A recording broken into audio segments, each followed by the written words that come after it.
1 week of Bitcoin ETF trading. How did it do? Did it flop or did it rocket?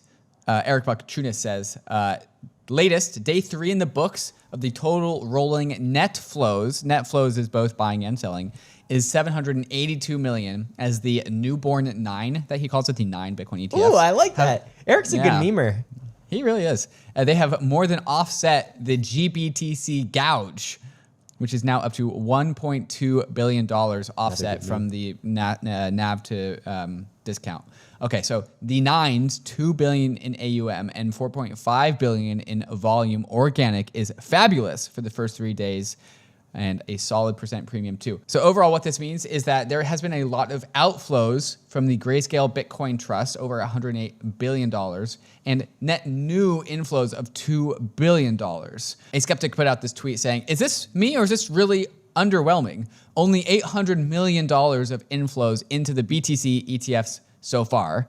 And Eric Balchunas responds to this skeptic saying, this is a flop, right? And he goes, I think it's not a flop. These numbers are highly unusual for a new launch. Most ETFs get less than $1 to $2 million in the first week.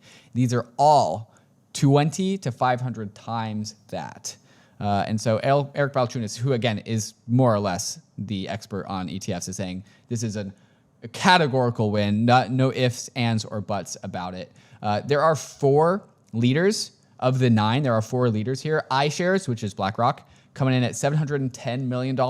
Fidelity coming in at $524 million, followed by Bitwise, the crypto native ETF company that we know and love, $305 million, followed by Cathie Wood's ARK 21 shares at $227 million. So we always know that it was always going to represent some sort of distribution, power law, nature has power law. But this is really close, Ryan. Like BlackRock, Fidelity, Bitwise, 700, 525, 300.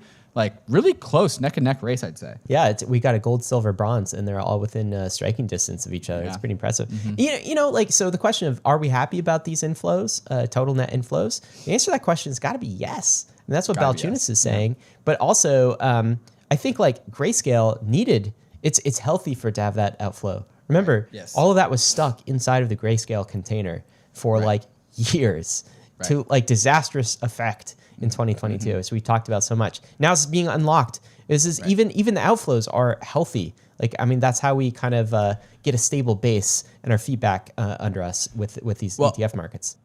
Well, also the Grayscale ETF charges 1.5% fee yearly, and the BlackRock I think charges 0.25%. I think. Wait, they still do? Does Grayscale still charge that much, or have they been? Yes, they lowered their price from 2% to 1.5%, whereas all of the others are in the like 0.2 to 0.25, maybe 0.3 range. Okay. I think Bitwise is the lowest at 0.2.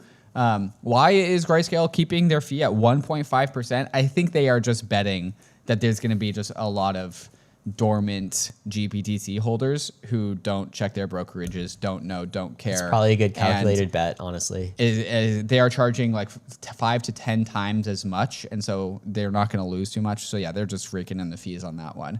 Another tweet from Eric Balchunas was talking about the volumes. So what is volumes? Buying and selling of the underlying to make sure that the ETF actually trades that par.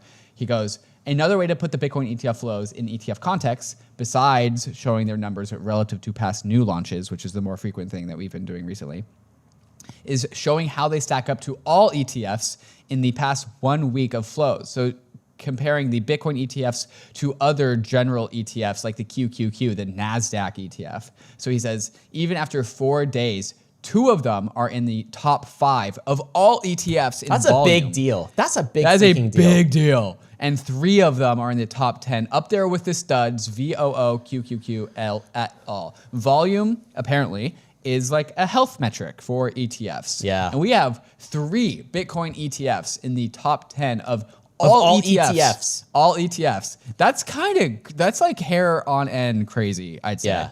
No, it's definitely a good sign. QQQ is NASDAQ, right? What do you know what the VOO is?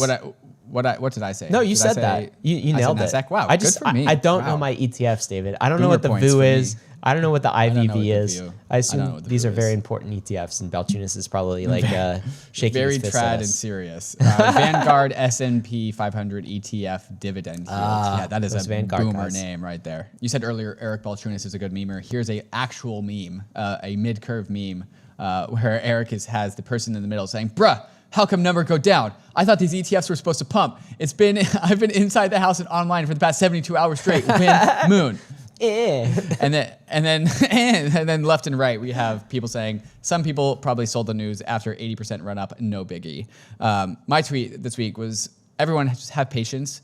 The Bitcoin ETF will age like wine.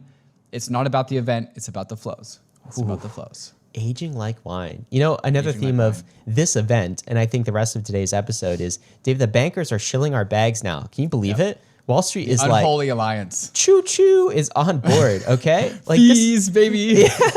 This is the Fidelity homepage last week. Okay. Well, this is the BlackRock homepage. You seen this? Access Bitcoin, iShares. Here's Fidelity. Their homepage. I'm talking about the homepage. They're basically like, okay, for people who can't see this, the Fidelity Wise Origin Bitcoin Fund, easier exposure to Bitcoin without buying Bitcoin directly. Wow, what a fantastic product. Nice, Rather than, nice and protected and safe Bitcoin. Yeah, it's so legal. I like my Bitcoin clean. It's super and legal. Not self-sovereign and like banked. Don't touch that bald man's exchange. Touch our exchange. The best kind of Bitcoin. I don't know why that's my Fidelity voice, but you know that's what it is, David.